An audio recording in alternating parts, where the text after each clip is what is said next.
De volta já aqui com Bem Assim, tem uma palavrinha que está super na moda aí, né? O pessoal está falando muito, está todo mundo querendo investir. E aí eu chamei uma pessoa para explicar para a gente aqui o que é isso, se vale a pena, se não vale. Já está aqui, nosso consultor financeiro e coach, Erlon Barros. Seja muito bem-vindo mais uma vez aqui ao Bem Assim. Prazer, todo meu. Obrigada. Vamos lá, começar explicando, né? O que é, Marlon, investimento, investir? Está todo mundo falando sobre isso, né? Está na moda essa palavra. Investimento é uma coisa já antiga, né? Mas que com a suposta e a promessa milagrosa de pessoas do dia para a noite virarem milionárias, Sim. Esse tema tem ficado muito em foco, né? Mas investimento é uma coisa necessária para todos nós, né? No dia a dia e que tem que ser feito com bastante planejamento. Certo. Né? Investimento é totalmente diferente de poupança. Poupança, Mara, é um tipo de investimento que Ok. não é o mais adequado, tá certo? Mas é um tipo de investimento. Ok.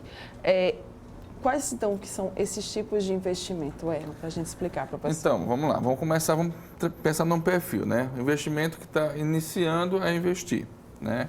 A primeira coisa, como eu falei um pouquinho antes, é o planejamento. Você tem que se planejar, você tem que saber qual é o seu objetivo desse investimento, de curto, de médio e de longo prazo, tá? Então, esse é o primeiro passo.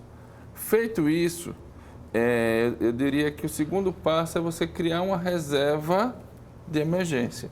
Porque não adianta, muita gente quer investir, vê um investimento que tem uma rentabilidade maior, aí coloca um dinheiro que você só pode resgatar, ele fica preso durante um ano, 6 meses. E se você não tiver uma reserva, você pegou esse dinheiro todo e colocou lá, você vai gerar um problema para você se houver alguma eventualidade que você não está planejando. E ela sempre ocorre, né? Sim. Então, assim, o ideal é que se você é uma pessoa que tem uma estabilidade de emprego, tipo um funcionário público, você tem uma reserva de no mínimo 3 meses, ou seja, se você gasta X, você tenha 3X guardado. Se você não tem essa estabilidade, você tem uma reserva de pelo menos 6 meses para pensar em fazer um investimento de longo prazo ou algo que o valha. Tá. Outra dúvida que eu coloquei aqui, apostar e especular. O que é isso? Também tem a ver com investimento ou não?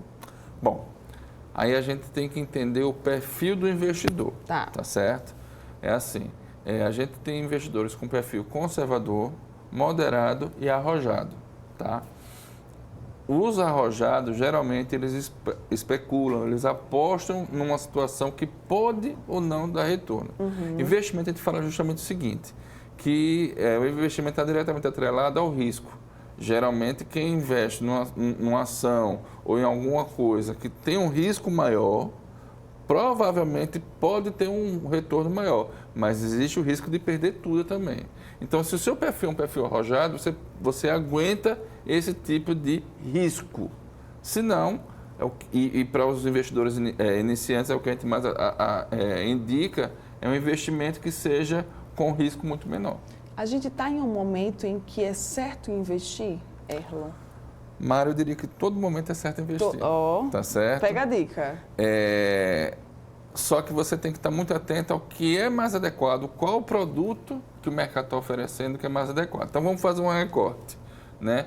A gente tem muitos investimentos que são vinculados à taxa Selic, que é uma taxa que é determinada pelo Banco Central. Sim. E que faz a remuneração do mercado como um todo, né? Uma referência de mercado como um todo. Hoje, a taxa Selic está nos menores indicadores históricos. Mas até 2013, 2014, você tinha uma taxa Selic maior.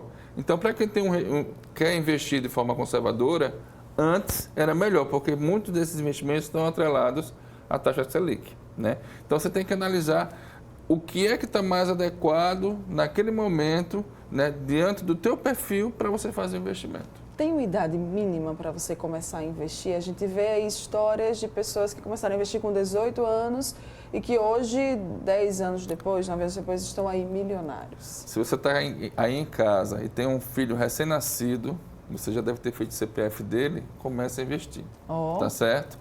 Quanto antes você começa a investir, maior a probabilidade dessa pessoa lá na frente ter uma independência financeira.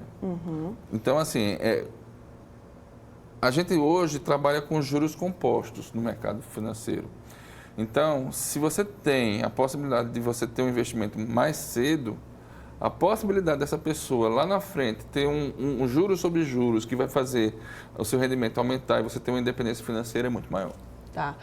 Erlon, como saber, então, qual que é o investimento mais adequado de acordo com a minha renda, de acordo com, enfim, as minhas finanças? Eu diria que, além disso que você falou, é de acordo com o seu perfil, né? Porque tem pessoas que têm tempo para ficar monitorando e comprando e vendendo ações, né? Tem perfil e tem arrojo para isso. Tem pessoas que não entendem e não querem entender. E aí colocam esse recurso num banco, numa operadora financeira, tá certo? Para não ter esse tipo de trabalho. É de caso a caso. Não tem uma regra de bolo que todo mundo possa utilizar. Vai depender muito de perfil para perfil. Então é importante que tenho essa ideia, quero começar a investir, eu busco um profissional para me ajudar, né? Para eu descobrir o meu perfil, para saber quais que são os melhores investimentos que eu posso fazer. Sim. Outra coisa, tenho uma casa, tenho um carro, devo vender tudo, pegar esse valor e investir? Isso está muito na moda também pelas redes sociais, né? Muito, a gente na realidade, tem um fundamento que se diz, né? Mas a gente também não pode chegar no corretor e dizer, eu vou vender tudo que eu tenho e vou viver de renda. Não é bem assim.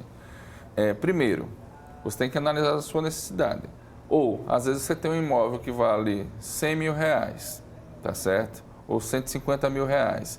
Vale a pena vender esse imóvel para investir? Bom, você tem que levar em consideração que você vai ter um custo de aluguel. E se você tiver um imóvel que tem um valor baixo, você vai ter um custo do aluguel maior do que o que você vai ter de rendimento.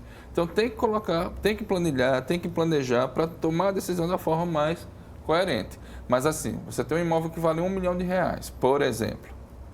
Se você vender esse imóvel, você tem um rendimento mensal de algo em torno, se for um bom investimento, sendo um investimento tradicional, você vai ter em torno de 7 mil a 8 mil reais de rendimento mensal. Então, meio que já compensa. Aí você vai ter um aluguel de uns 3 mil reais para um imóvel compatível e aí compensa. Então, você tem que ter esse tipo de conta a ser analisada, levando em consideração que o mercado hoje não está vendedor, está comprador. Então, o valor do imóvel geralmente está mais baixo que era em 2013, 2014, justamente pela situação do Brasil, né, que está em recessão. Saindo de recessão, mas continua sem ter um crescimento, então está um momento meio conturbado do mercado. As regras do investimento, elas mudam ou não? Elas são constantes? Isso tem assim, quem controla isso é o Banco Central. Então, às vezes, existem algumas pequenas mudanças, mas nada de muito radical. Tá. Muita gente acha que investir é arriscado, que tem medo de colocar o dinheiro lá e não ter esse valor de volta. Isso existe? Acredito que esse seja o perfil mais conservador, né? Tem esse risco, Erlon? Para você que está em casa e tem esse medo, o que eu digo é o seguinte. Pense no seguinte, que você tem aplicações que têm tanta segurança como a poupança, mas que tem um rendimento melhor. São essas aplicações que eu falei que são de renda fixa, entendeu? O que você tem que estar muito atento é o que o banco ou a operadora financeira que está trabalhando com você vai cobrar por esse serviço. Porque isso vai afetar diretamente no rendimento que você vai ter da aplicação. Tá. Então, para a gente fechar, dicas essenciais quando a gente fala de investimento para quem está começando, para quem é iniciante, para quem quer começar a entrar nessa área. Primeira dica, planejar. Segunda dica, ter objetivos de curto, médio e longo prazo. Terceira dica, ter uma reserva, como eu falei, de 3 a 6 meses de acordo com o seu perfil e estudar um pouco para analisar ou buscar uma ajuda profissional para conseguir fazer da forma mais tranquila e não sofrer nenhum susto no futuro. E quem quiser ajuda profissional pode contar com você, claro, né? Vamos falar aí os contatos para o pessoal de casa. Bom, meu telefone, que também é Zap, é o 999-472200 e eu estou no Instagram com erlonbarros_coach. Muito bem. Então, tá aí pensando em investir, quer começar? A gente tentou aqui esclarecer as dúvidas mais básicas, mas se você quiser saber mais sobre o seu perfil, né, sobre como é que você pode investir esse dinheiro, planejar tudo direitinho, conta aqui com Erlon, com certeza ele vai estar super disponível para te ajudar. Obrigada, meu Obrigado, minha querida. Sempre muito bom ter você aqui. Igualmente. Bom dia. Bom dia. Você que está aqui ligadinho com a gente, não vai sair daí para a gente fechar o programa no próximo bloco. Vamos falar sobre o circuito literário aqui de Alagoas, que começa hoje. Já já tem mais detalhes.